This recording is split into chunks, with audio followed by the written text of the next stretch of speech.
Hey everyone, Tony D and Little Joan here with a response video to one of my commenters on the reaction to the Derek Chauvin trial. Now, I always try to preach civility on my channel, and you know, I may I may react, but it is my channel, and but you got to be polite to me at the very least.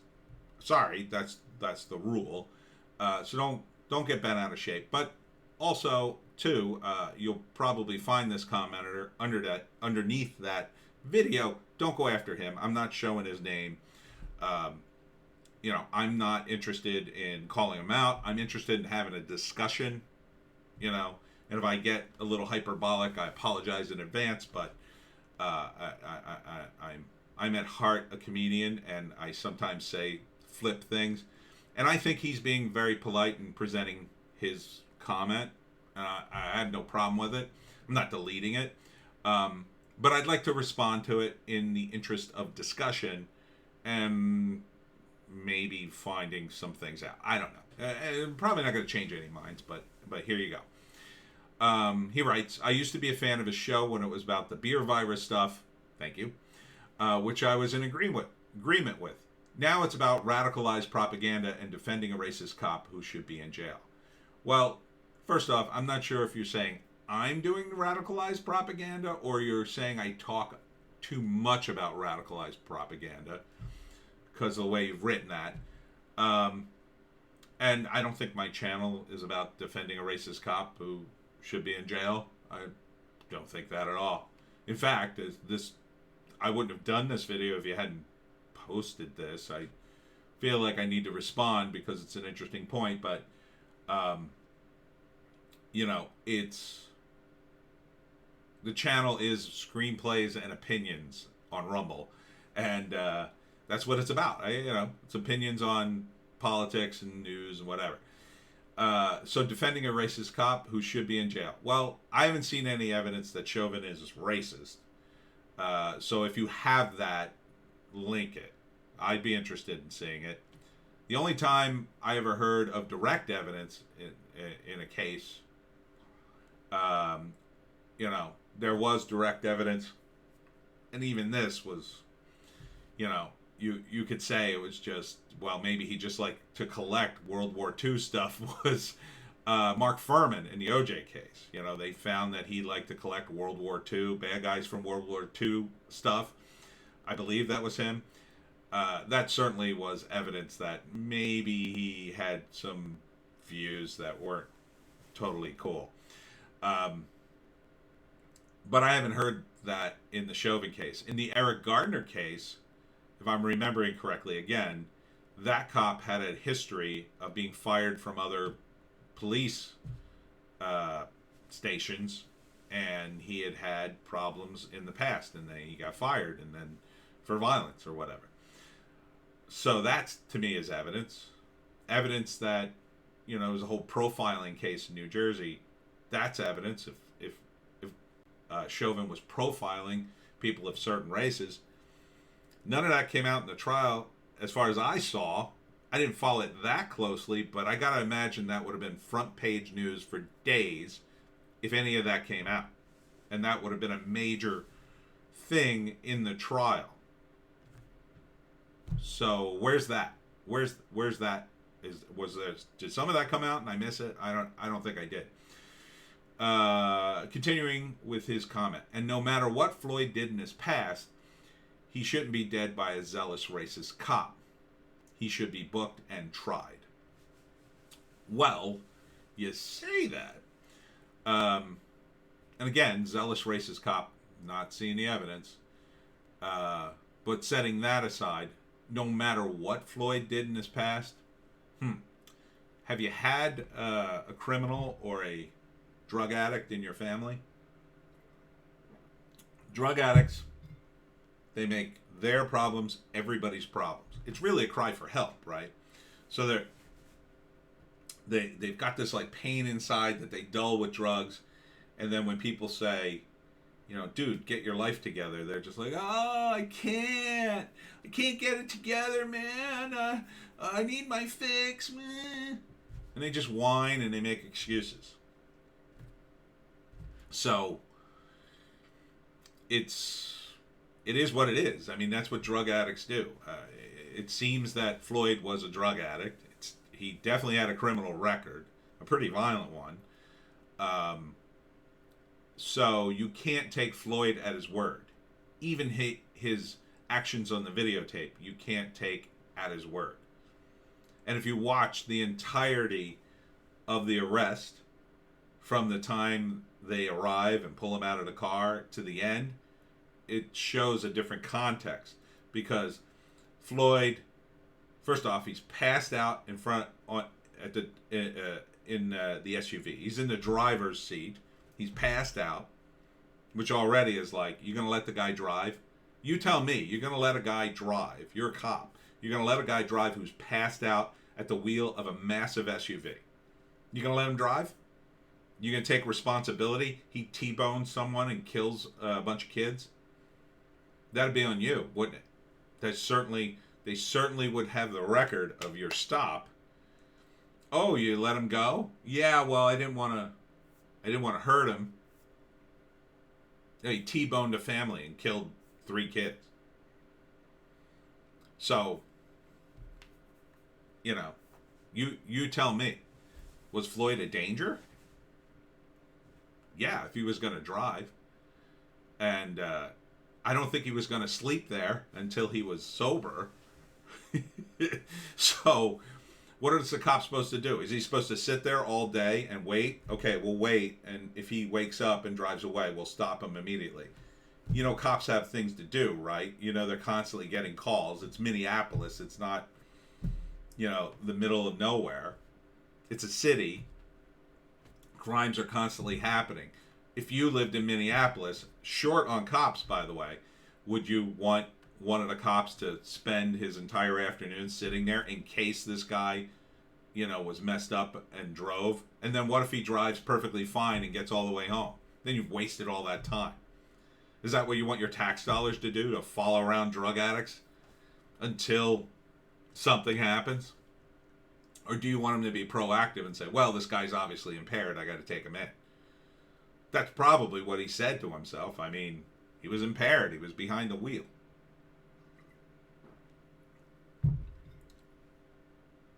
I mean, you say zealous racist cop.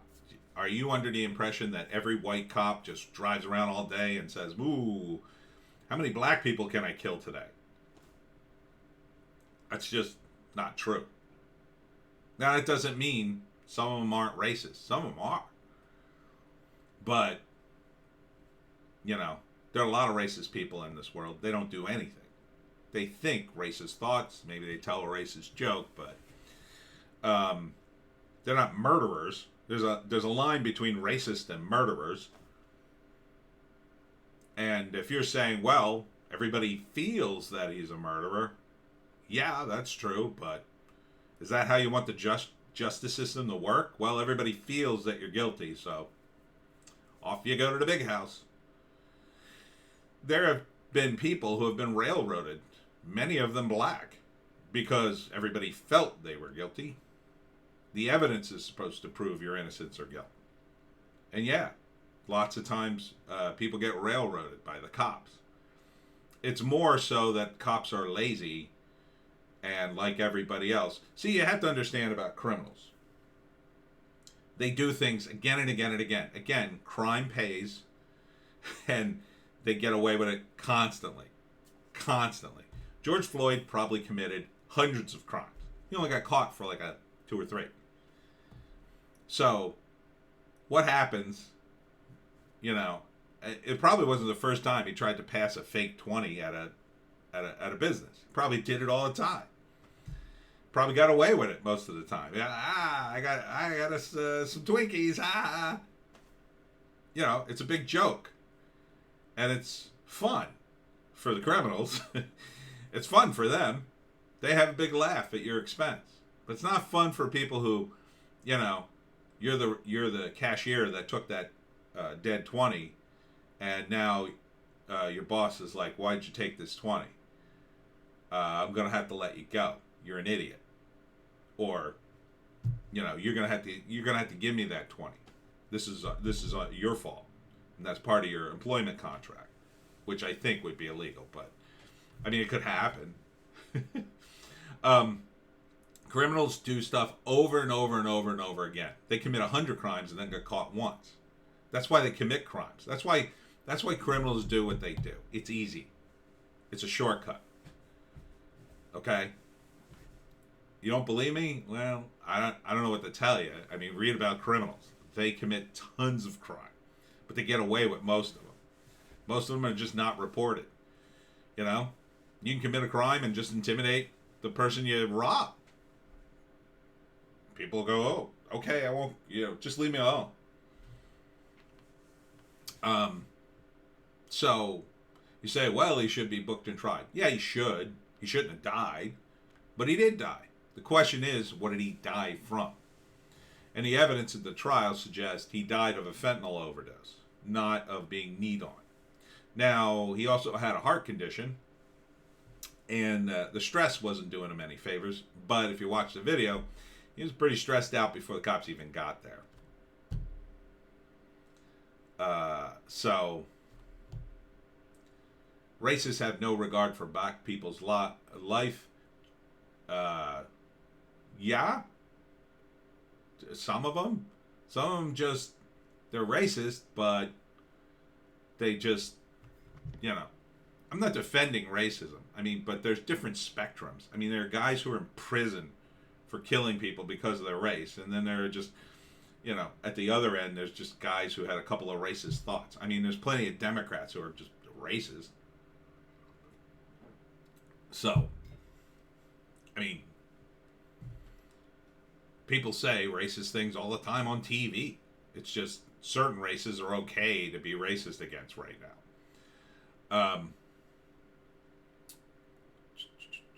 Just the usual talk of rioting and Antifa and our cowards. Don't know what you're saying there. Instead of talking big on the internet, say that kind of stuff face to face to protesters and definitely George Floyd's family. If you back what you say, I definitely wished you stuck to the COVID-19 stuff, which I do agree with. If you back what you say. So, I didn't go to the CDC. I didn't catch the beer virus. Do I not back what I say then? You believe that. You don't really believe that. I mean, if I went to the George Floyd family, I don't know why I would. They're grieving. They're emotional. It was, I'm sure anybody in this planet knows George Floyd better is the George Floyd family. What are they supposed to do? They're under tremendous scrutiny and pressure. They had to deal with George their whole lives, or his whole life, I should say. And that couldn't have been easy. He was in and out of jail. He was a drug addict, apparently. I wouldn't add to their grief. It's pointless now. However, if George was still alive and in jail, and I knew them, I would say, you got to do something about George. You got to get him into rehab. You got to deal with the trauma that made him a drug addict, if in fact he's technically a drug addict. I don't know. Seems like he was. Let's say that kind of stuff face to face to the protesters. First off, they're not protesters. I don't think. I think they're rioters and agitators. Protesters are peaceful. Some of them might be peaceful protesters, but that implication is either one of two things. Either I'll go down and talk to the protesters and go, "Oh, you've really convinced me. No justice, no peace."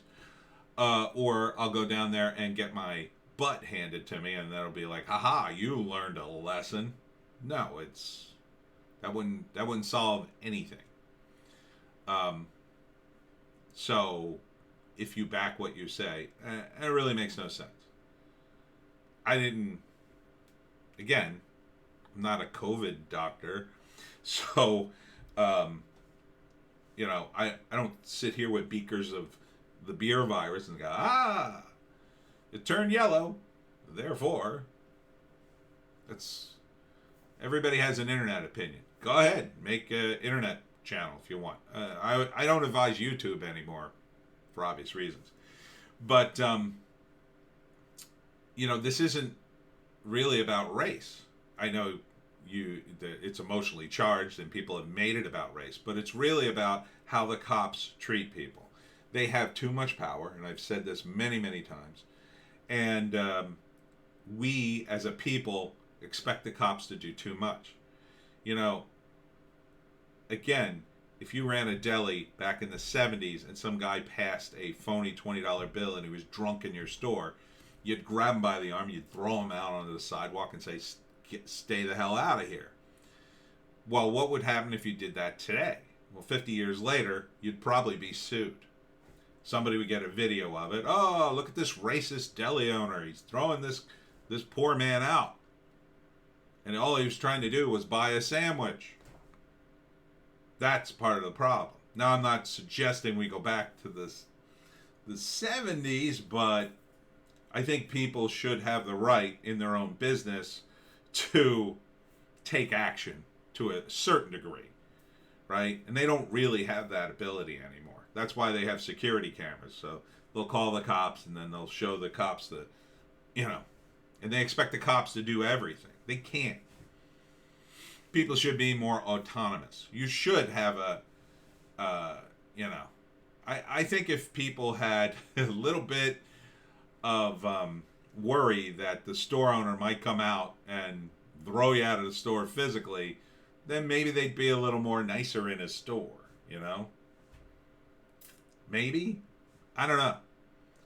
But what I do know is George Floyd wasn't being nice in the store, and he was making his problems everybody's problem. And, the cops aren't equipped to deal with that. George Floyd's family didn't deal with that. And you can argue, well, they couldn't. Okay. So who's supposed to do it? If you're going to say the government, well, then you have to blame the mayor and the city council people. They created this situation to begin with. They signed on for more power for the cops. They expect all these cops to do these things. And the moment their policies don't work, they throw Chauvin under the bus. They're covering their own ass. The mayor's on TV going, well, this is terrible, these racist cops. He's the mayor. He's the mayor of the city. He runs it. The city council runs it. They created all the policies. Well, they may not have created it, but they approved of all the policies that run the cops. All of them. Okay? If they had a problem with any of them, they could change them. They didn't. Oh, but there's so many racist cops. Oh. Yeah, you did nothing about it. According to your own logic, that doesn't make any sense. You came into office, you complained about racist cops, and did nothing to change it. Now it's like, oh, defund the police. And then that didn't work. So who's to blame here? Is Chauvin, who apparently followed all the policies, or the guys who made the policies? And approved, or at the very least approved of them. So get your story straight, dude. I didn't kill him. I wasn't there. I'm just a guy with an opinion. Those guys have actual power. You're mad at the cop? Cops don't run the city. Okay? You know how the cops are just tools. And yeah, they have too much power. And you can be mad at the cops. But at the end of the day, are you any different if you had been a cop? I don't think you are. I mean, you're saying, oh, big man talks on the internet. What are you doing? Are you even talking on the internet? I don't think you are. And I'm not calling you out for that, but, don't hold me to a standard you don't hold yourself to. I got opinions. I make videos. So what? No one cares. I don't have enough viewers. I'm not making any money anymore. So, look, you can watch my channel or don't.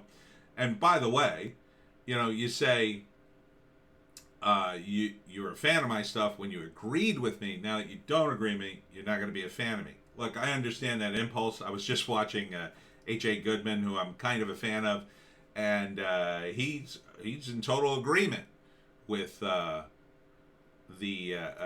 verdict, but seemingly. But yeah, and I can understand that. I turned off his video like halfway through. I was like, damn it, H.A. You're not in agreement with me. I get it, but you got to watch people you disagree with too. And it's, you can't just take in people that you always agree with. That puts you in a bubble. I mean, it's hard to watch those other videos. I get it. You disagree. You agreed with me, and then now I'm disagreeing with you, and you can't believe it. But I just have different opinions. It doesn't mean much. The next thing we might agree with. So, look,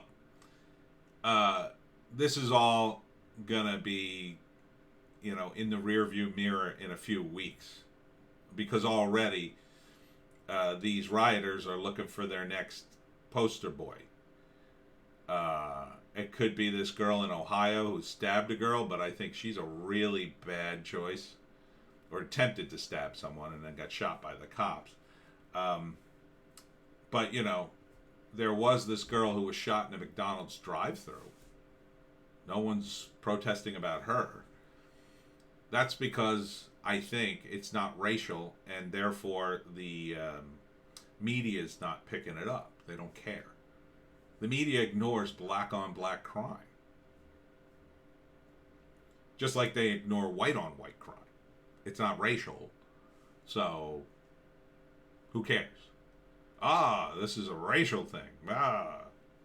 Let's run with that story. If it bleeds, it leads. The racial stuff is a distraction. Chauvin's going down mostly because of the terrible policing of the past, not his current policing, which, I have tons of problems with, but, how do you deal? You tell me, how do you deal with a guy like George Floyd? You're going to spend all day dealing with his problems, okay? And you think you're going to cure him in a day? That's what people think. They think, well, fix this problem. Oh, the cops come out and they talk to him. Okay, all right, settled it. No. Next day, George Floyd will come right back and do the same damn thing. That's the problem. Because criminals will do that. If they get away with it, it just emboldens them to do it again. If Chauvin had just said, oh, well, George, come on, we're all friends here. Hey, buddy, why don't you just be on your way and stop passing $20 bills, you nut. And George was like, oh, thanks, man. I'm a good guy. You're a good guy. Thanks. He'll come back right the next day, do it again. Why wouldn't he? Who's going to stop him? There was a guy in New York. When they first announced that petty crime was no longer a thing in New York, they weren't going to arrest people. There's a guy, he's been arrested like 137 times because he just keeps committing petty crimes. I haven't heard anything about him in a long time. I wonder what happened to him, or whether he stopped or they just finally threw him in jail, but he just kept doing that. In San Francisco, they did the same thing. Petty crime isn't a thing anymore. Homeless people were going inside the Walgreens and just robbing the place. Now I'm sure they put up security measures so they can't do that, but, So imagine you're that. Imagine you're a store owner. Imagine you run a store, like your own store, not a Walgreens, but, we changed the law. Petty crime's not a thing. And these homeless guys just keep coming in, stealing stuff. And you've given them food before. You've been nice to them before. And you ask them over and over, please, stop stealing it. You're destroying my business. And they just don't. Because they're homeless and they don't care. They're just trying to survive. then you're going to want the cops to do something. And the cops can't. Not legally. So, are you going to care when that bodega owner, or yourself as the bodega owner, says to the cops, please make this guy never come back again? And then the cop, does what cops do. They take a homeless guy, the next homeless guy who tries to rob you, takes him up to a parking lot somewhere and roughs him up. That's what cops do. Hate to tell you. So, homelessness, drug addiction, crime, these are real issues. Racism, those are factors. That's a factor. Was it a factor in this case? I haven't seen any evidence of it. You show me. You seem pretty convinced he's a racist, zealous cop. Show me the evidence. If you don't have the evidence, then maybe you rethink this whole comment. Maybe we just disagree on whether or not Chauvin's guilty or innocent. So anyway, that's my comment. Next video.